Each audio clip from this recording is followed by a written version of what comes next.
आगे बढ़ेंगे। मध्य प्रदेश के गुना में गौरक्षकों ने गायों से भरे ट्रक में तोड़फोड़ की है। गौरक्षकों के सामने पुलिस खामोश तमाशाई बनी रही। जराये के मुताबिक फिलवक्त ट्रक को कैंट इलाके की गौशाला में रखा गया है।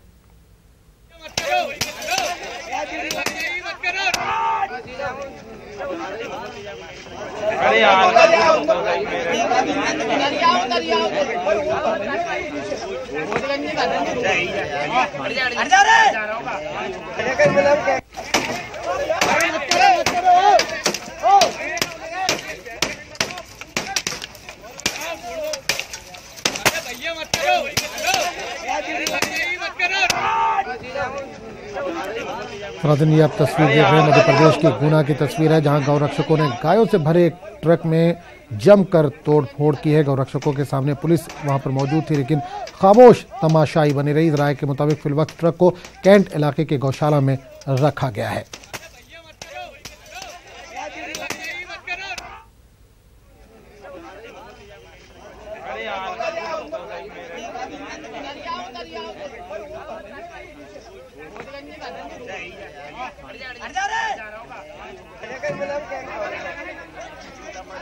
तो नाज़रीन, ये तस्वीर एक्सक्लूसिव तस्वीर आप देख रहे हैं मध्य प्रदेश से, जो कि गुना से आ रही है। गौरक्षकों ने यहां से गायों से भरे एक ट्रक को रोका और उसमें जमकर तोड़फोड़ की है। गौरक्षकों के सामने वहां पर पुलिस हालांकि मौजूद थी, लेकिन तमाशाई खड़ी रही पुलिस। राय के मुताबिक फिलवक्त ट्रक को कैंट इलाके में जो गौशाला मौजूद है वहां पर रखा गया और गायों को बाहिफाजत ट्रक से बाहर निकाल लिया गया है।